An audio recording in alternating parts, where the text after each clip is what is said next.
Srimad Bhagavatam by Kamala Subramaniam. Chapter 14. Arjuna comes back from Dwaraka. Yudhishthira's mind was upset by the recent happenings. To an extent, Narada's words had comforted him, but the evil portents persisted in the skies, and the general uneasiness in his mind indicated to him the dread of advent of some great calamity. He could not rest. Narada had said, "The Lord has taken a human form to suppress evil, and his work is ended. You will remain on the earth so long as he remains." These words had made Yudhishthira worry day and night. And again, Arjuna, who had gone with Krishna, had not come back. Several months had passed since he went. Yudhishthira was telling Bhima about his misgivings. He said, "Bhima, I am greatly worried.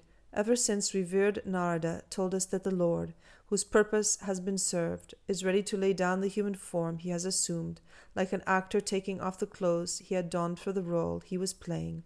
My mind is full of fear.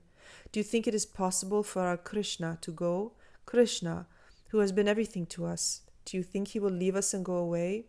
I am afraid, very much afraid, that it is to happen, and that very soon. Look at the sudden change for the worse on the face of the earth. People are getting to be more and more inclined towards adharma. Anger, avarice, and untruth seem to be holding sway in the minds of men. People are becoming hypocrites, and their natural love for father and mother and elders is fast on the wane. I am very much afraid that Kali, the fourth quarter, has set foot on the earth, and Mother Earth has lost the glory that has been hers all these years, since the sacred feet of Krishna will no longer adorn her. Bhima, I am afraid." Arjuna came back from Dwaraka. He walked with slow and weary steps towards his brother. His eyes were raining tears, and his face was bent towards the ground. It had no glow on it. He went straight to the king, fell at his feet, and held on to his feet without getting up.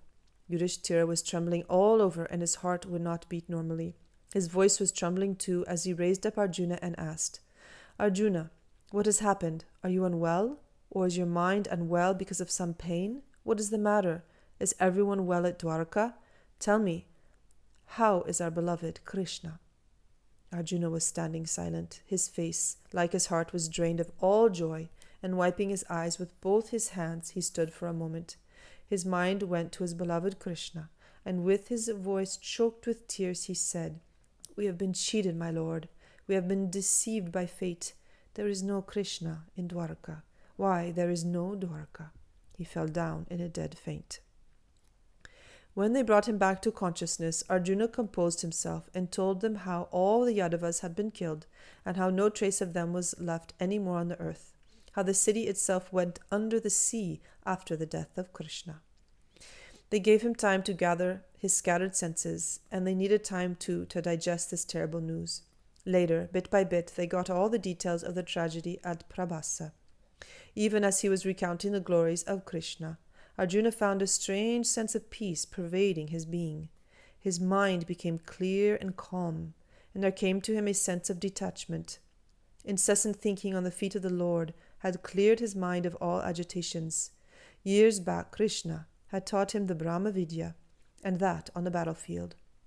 Now, and perhaps only now, after all these years, Arjuna found that he had finally understood what Krishna was trying to tell him.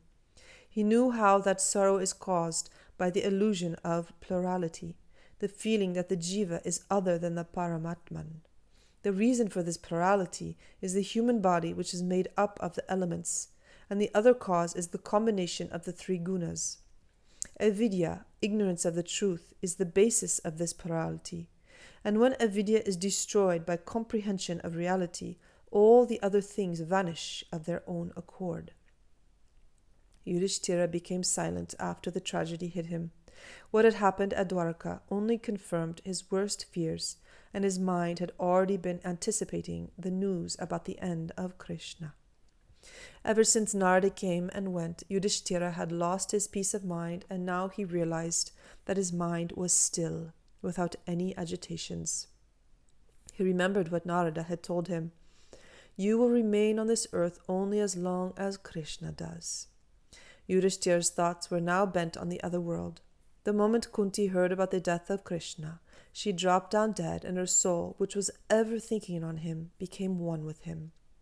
Calmly, Yudhishthira made preparations for the final journey. He crowned Parikshit the monarch. Vajra, the son of Aniruddha, was crowned in Mathura. Yudhishthira then gave away all his wealth and his personal belongings. Dressed in barks, with his hair matted, he walked out of the palace. He looked like one demented, so devoid of all expression was his face. He spoke to no one, not even to his dear brothers. Bhima, Arjuna, Nakula, and Sahadeva followed him. With their minds bent on the feet of the Lord, they traveled northwards, and reached the heavens, which held for them all that had been taken away from them on earth.